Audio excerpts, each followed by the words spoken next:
Di video kali ini saya akan menjelaskan tugas mata kuliah informasi Retafel, di mana akan dijelaskan tentang multimedia dan text indexing dan Retafel. Yang pertama saya akan menjelaskan tentang multimedia.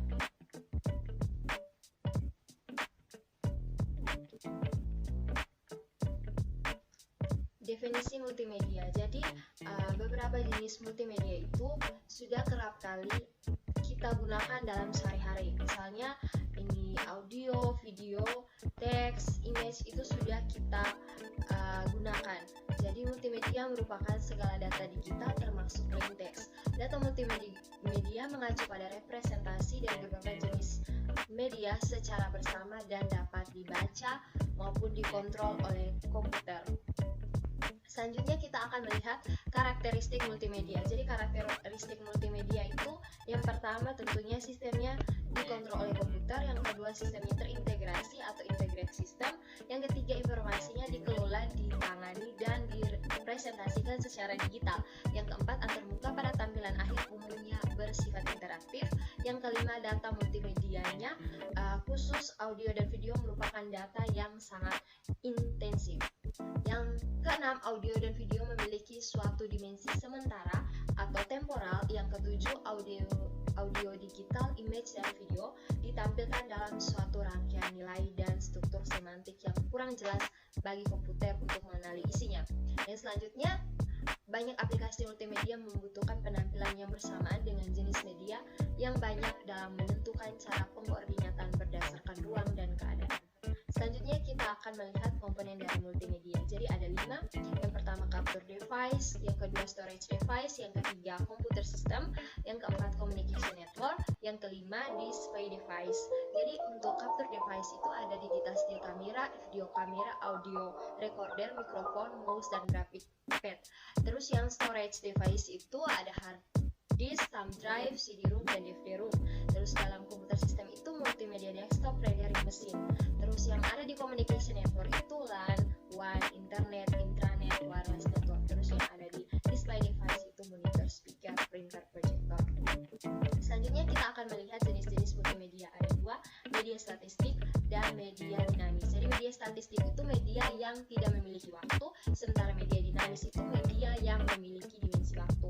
Kalau statik itu arti dan isinya tergantung pada waktu representasi. Kalau dinamis tidak tergantung. Selanjutnya kita akan melihat jenis-jenis multimedia. Ada 4. Tadi yang pertama itu, terus yang kedua ini yaitu multimedia interaktif, multimedia hiperaktif, multimedia linear, multimedia kids. Jadi multimedia interaktif itu jenis multimedia di mana pengguna dapat mengoperasikan melalui navigasi yang disediakan. Navigasi yang disediakan itu misalnya mouse, jadi untuk contoh multimedia interaktif itu game. Jadi pada saat kita memainkan sebuah game, kita juga biasanya menggunakan mouse atau alat game itu.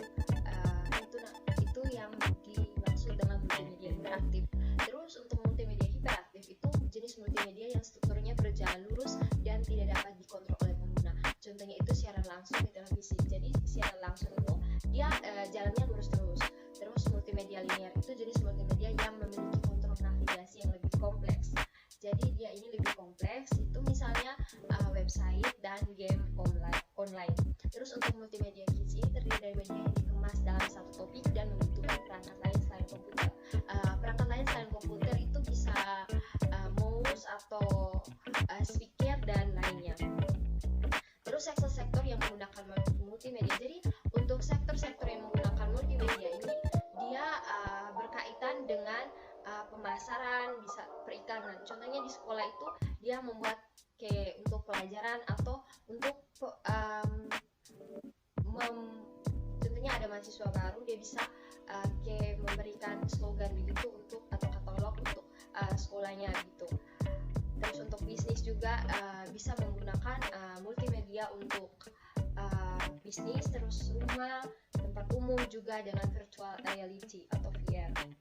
Selanjutnya jenis sistem multimedia ini ada standalone dan jaringan. Jadi standalone ini yang sistem komputer multimedia memiliki storage, input, dan output. Jadi untuk storage ini ada hard disk, CD-ROM, DVD-ROM, CD-ROM, FDRD.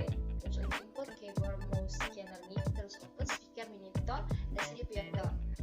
jaringan ini sistem harus terhubung melalui jaringan yang mempunyai bandwidth yang besar, contohnya video conference atau video broadcast. Terus prinsip-prinsip dasar dalam membuat multimedia ada koherensi, penandaan, redundansi, kedekatan spesial, dan kedekatan sementara. Terus ada prinsip segmentasi, prinsip retralining, prinsip modalistik, prinsip multimedia, prinsip personality, prinsip suara, prinsip gambar. Terus untuk selanjutnya data multimedia. Data multimedia ini untuk format data disimpan dalam format JPG.